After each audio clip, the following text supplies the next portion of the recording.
Welcome to Padel. Today we are with Oswaldo Torre, the owner of the Cancún Waves, and I'm very thankful to have him here, especially because we are some minutes before the men's final that is going to be played by your team. So welcome and thank you. Thank you, Rosa. It's my pleasure. And I wanted to talk a little bit with you about the Cancún Waves. It's one of the few teams that has been in the PPL since the beginning. Why did you get into this? Well, as you know, paddle has been growing a lot, all over the world. Yeah. And 4 years ago, we started with the distribution of Adidas Paddle in Mexico. Okay. We sell courts, and we build clubs, and so we start building our brand in our clubs, and so we were involved already in paddle. And then I have been always a sports fan, and in my life, I have been always organizing sports events as for my friends, Okay. I had the softball team, I made golf tournaments, Oh.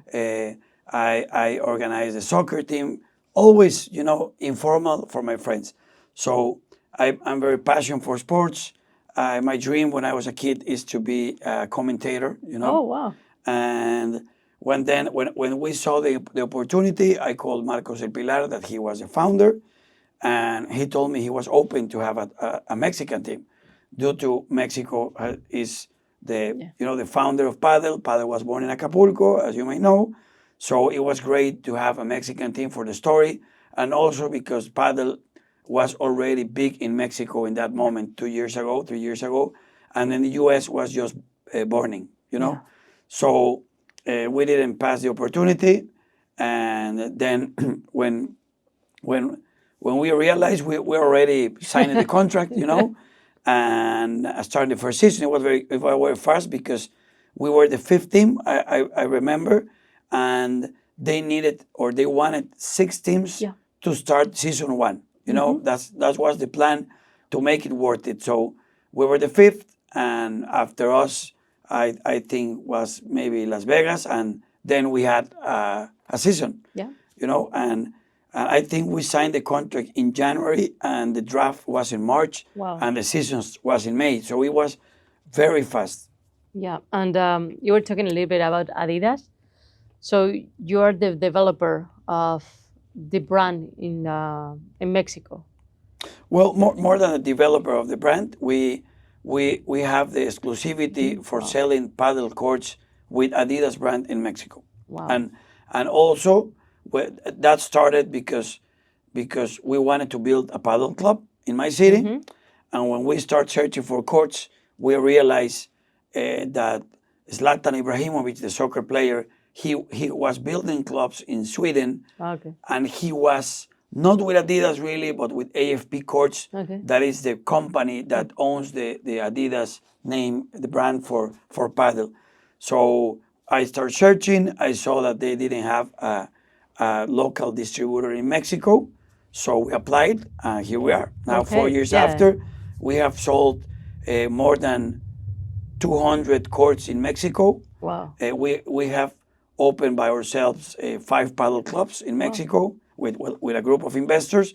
And also, we have helped, I think, around maybe 40 clients to open their paddle clubs, with some consultant and selling the courts and helping them build their business. Oh, that's super interesting. What's the name of your club? Our club, it's All for Paddle, Okay. with the 4 in the middle, the number, because the company that owns the Adidas brands is also All for Paddle, but it's only letters. Yeah. And so we wanted to be, something similar.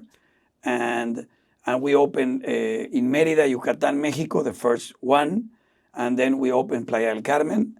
Then we opened Querétaro, but that club then decided to go by themselves. And then we start franchising, and the first one is in Mazatlan. Then we open in Mexico City. Wow. And now we just open in Cancun, but with another brand that is called Utopia. Okay. It's Utopia by All for Paddle. That is like the luxury brand for All for Paddle. And this is our newest concept. that it's an air dome with air conditioned, Oh, cool. with 7 Adidas paddle courts. One of them just like the one you're seeing here in the PPL. Amazing. So you have a great angle to know how paddle is growing in Mexico. Yes. How do you feel about it? What makes it so different? Well, as a sport, is I think because first being a Mexican sport, I played paddle the first time 25 years ago. Okay, but I didn't know what it is. I just It was for fun. we had a friend that was from Mexico City, and they lived in our city. They had a court. Let's play paddle. I didn't ask for the story. I didn't know if it was Mexican, new, old. For me, it was just a racket sport that was fun. Okay, 25 years after, here we are. But in paddle, because it's a Mexican sport, I think has a special ingredient of why Mexicans has adopted the sport. But the most important thing is that it's very easy to play. It's very familiar. You can play it with, well, in my family, my mother-in-law, she's 72, and she plays with my son that is 9. And your son is an expert. He has Yes. explained everything to me Yes. before. So family can play together, and then you can play if you have a great level with somebody that doesn't. Obviously, you can adapt, and it's very easy. And then I think there was a market. Like, I know what happened with pickleball in the U.S. We didn't have pickleball, so we have paddle. For me, paddle is a bigger sport by far than pickleball. I think you cannot compare. And I'm sorry to the pickleball fans, but pickleball is for kids and paddle is for grown-ups. Okay, but I think the kind of what happened with pickleball is that there was a big market in Mexico that didn't play soccer, didn't play baseball, didn't play basketball, and didn't play other sports. And paddle is a sport that is taking that percentage of the population. Mm-hmm. I call it the guys with 2 left foots. That they don't have too much abilities, but in paddle they can do it, and they can do it okay. Plus, also everybody. Yeah. I think during the pandemic, what happened, for example, in Mexico, is that the authorities closed all the sports, the massive sports, and you just can play tennis, golf, and paddle, or maybe chess online. So people start playing paddle. 4 years ago, during the pandemic, in my city there was only one paddle club. Okay, and now we have more than 20, and we're just 1 million. So I think that's why. It's super interesting. And going back to the PPL itself, your team has changed a lot, but also the league has changed. Yes. How do you see each of the seasons you've been involved? Well, I think the first season was the best experience. Most of the owners didn't know what they're doing, what they're getting in, and we knew a little bit because we already had started in paddle. We had some connections, so we could build a competitive team. We got into the finals, and we just were very close to win the first championship. We had one player that couldn't fly because he was playing another tournament in Monaco. So I think was kind of the difference. But it was a great experience knowing all the enthusiastic owners of the teams, and start putting our seed grow in the paddle in the U.S. But the rules were different because we had to have Americans. We could just have 2 North Americans, and the rules were not as strict. But at the end, we competed with that, so it was more equal. Then season 2, we got 3 new teams: New York, Houston, and Orlando, Florida Goats, added to the league, and then we tried to professionalize more than we were, and one of the owners proposed to bring the best of the best players, Yes. raising the bar. I didn't agree at the beginning because I think we were not there, Yeah. and it was a big change and a different concept. And what was going to happen with the American players? Yeah. I thought that maybe we had to combine, and still have some Americans. We kept some, but we couldn't keep all the players, and it was difficult for us because when you start competing with different budgets, okay, that's sometimes it's it's unfair. impossible. It's Yes, unbalanced. yes, it's unfair. If I was the one that take the decisions, for me, I put some restrictions, rules to make it fair and equal. Yeah. Raise the bar, let each team have maybe one or two top 20s, not one team with 6 top 10s and the other team with none, Yeah. But in other sports, they do it, they're restricted with budget. Yeah, a cap. Yeah. But here, if you put a high budget, you can hire everybody. So that's what happened, and you can see very strong teams in this third season, as you can see New York, Miami, that they bring the best players of the best, and all the other teams can compete, but it's difficult to win to those players. So season 2, we tried to compete.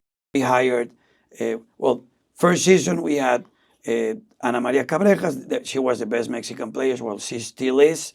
And we had Ana Cortiles, that you will know, that she just retired from young, very young, but she just retired, and we brought her in.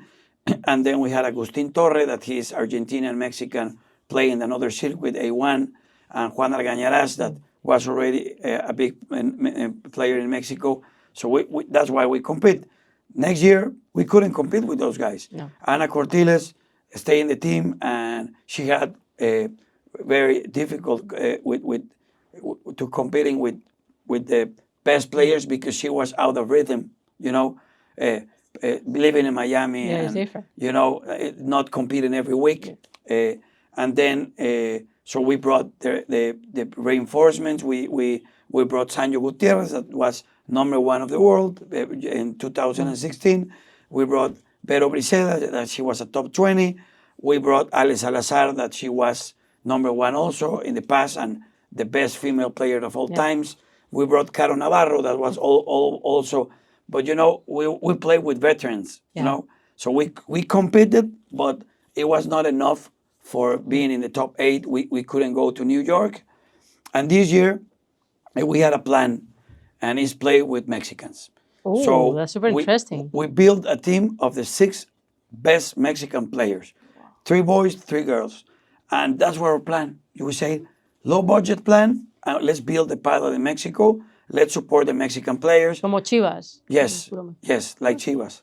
I'm an America fan, but like But it's Chivas. an example. Atlético But like Bilbao. Chivas, Bilbao, yes, right. So that was the idea, and we knew that we were gonna lose, okay. But like I said to my partners, let's lose with a cause, okay. Let's build the Mexican paddle together. But then something happened. There was a change of dates in the PPL. Okay. So the second date changed from the end of July to the middle of July, and they already had a commitment of a big FIP in Mexico, the biggest FIP in Mexico. Okay. And They cannot miss it. Yeah, they have to be there. Okay, don't worry. Let's find another 3 players plus one of you, and let's go to San Sebastian. And then the American Paddle Cup was born, and they decided to put the same date that we had Miami. Okay. We tried to change it.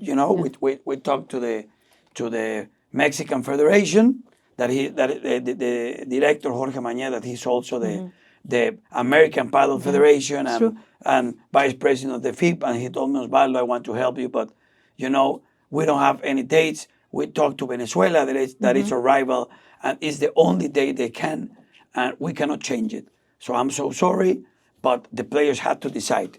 And the players decided to support Mexico. Okay. And I understood. And so we said, well, change of plans. Then let's start building a new team And now, if we're going to build a new team, let's compete. So we start finding, this was a month ago. Wow. We were just in time, so making some changes in our roster.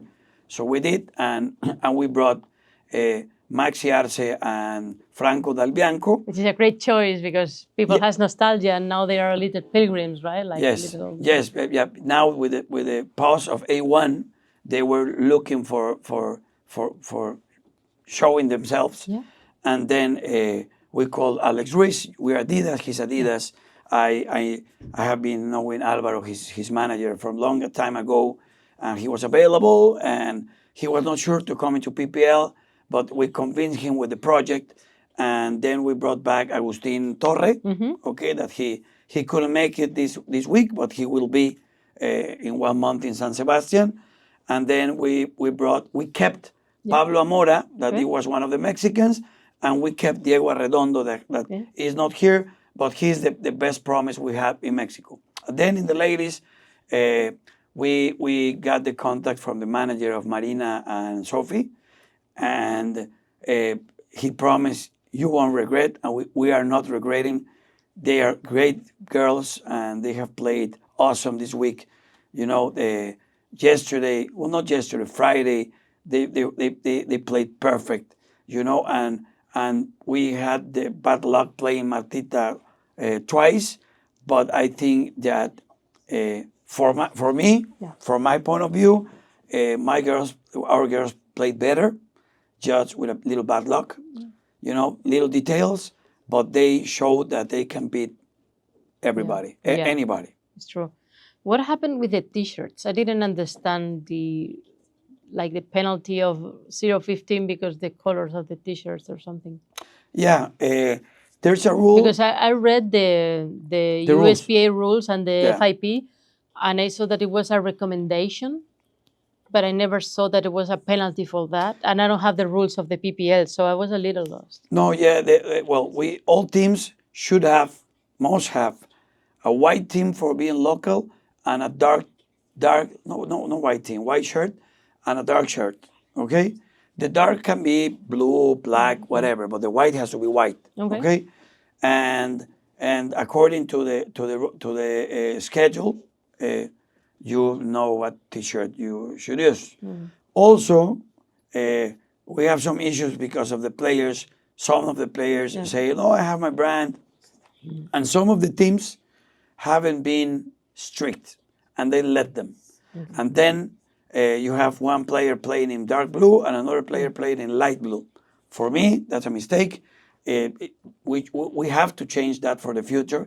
For me, it has to be an obligation that all the teams have to have the same uniform, and for the future, maybe all the teams under the same brand.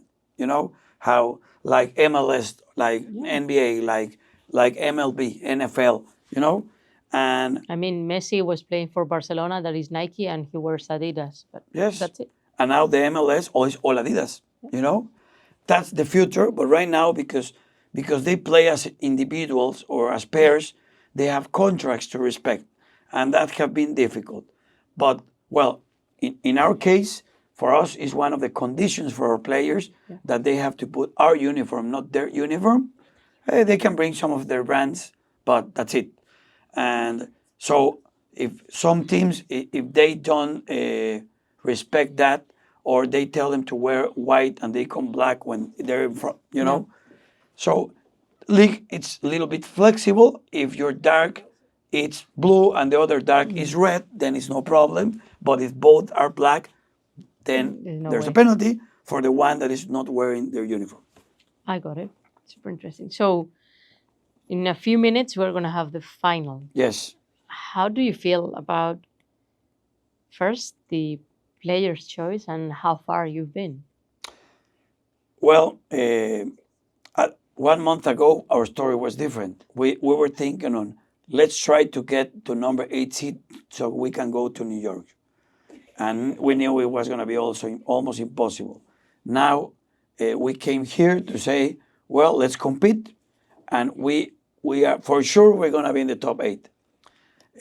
Obviously, we were not sure how the combination of having a premier player like Alex Ruiz with an A1 player like Franco was going to work together, okay? But now we're very happy. We won our two boys matches, and we won them by far, okay? And our girls lost by a little, won by very far. So we have a 4th place in the ladies, and now we're playing for the 1st place in the boys. So it doesn't matter what happens today. We're very happy for what we have accomplished this week, and now we're very confident that in the following dates in San Sebastian and Guadalajara, we will be there. And now we're very confident that we will be in New York in What September. can we expect for like competition that is from the US, going to Spain, and also going to Mexico? Well, the competition since the beginning was North America and Mexico. Mexico's North America. Canada. And, you know, there's some people here that says it's Central America, but they're wrong. You know, it's North America, from Mexico to Canada. I was learned that America was a continent, just America, until I came here and I discovered that for them it's 2 continents. Yeah, well, there's 3 continents. Yeah, Central America. Yeah, Central, North, and South. But, well, it's really 1 continent, but divided in 3 confederations. Okay. In the sports, more likely. That makes sense. So at the beginning, we knew that we were going to have a date in Mexico. Not the 1st year, maybe the 2nd, maybe the 3rd. Last year, we were just this close to have a date in Cancun. San Diego was going to be in Cancun. Okay. But then we couldn't accomplish some things, and so we decided at the end to go to San Diego. And now, San Sebastian, I can tell you, I was not happy when I heard it. And or more than not happy, I was like shocked that, what? We're going to Spain? Yeah. So we're not the NFL that, you know, that bringing the American sports to Europe. Yes. We're bringing, it was born in Mexico, it was raised in Spain. So we're bringing to the Spaniards what they built, you know? But then I talked to Mike, and he convinced me that was the best for the league, and going global for the brands, and also because in Spain it's very consolidated, and San Sebastian has not have a paddle event in years. Okay, so we're going to San Sebastian, and it's summer. For the players, it's going to be, most of the players lives in Spain, so it's going to be very, very, very comfortable and very, very, very easy to move, the logistics. And then Guadalajara. Why Guadalajara? Why not Cancun? You know, you don't have a team in Guadalajara. You have a team in Cancun. But we just have a premier event in Cancun. Okay. In the past years, we have premier or World Padel Tour in Mexico City, Acapulco, Monterrey. Guadalajara hasn't. There was A1 in Guadalajara and was a success 3 years ago. And there's a big paddle community in Guadalajara. You have flights, direct flights from all the cities in Mexico mostly. So I'm sure that's going to be 100%. I'm sure that it's going to be a success. And and for us, doesn't matter if it's Cancun, Mexico, Guadalajara. We're the only Mexican team playing in Mexico. So it's going to be great for us. And I'm sure we're going to have the support of everybody. I used to live in San Francisco. Okay. So there was a big connection, not just the consulate, and he was great. And I met him also, he's in paddle working for the federation as a delegate. I met him in Brazil. But also, I discovered that there's a big connection with tech and with California. So San Francisco had 3 flights from Oakland, from San Jose, and from San Francisco to Guadalajara. And I used to fly a lot for tech to cover events and all that, because it was a big. So I discovered that Guadalajara is a great area, great city, growing, getting into tech. So to me, I think it's gonna get big exposure also, like worldwide, through the PPL. Yeah, I think we're sure. It's something good. And from a business point of view, what are the benefits of having one of the teams? Well,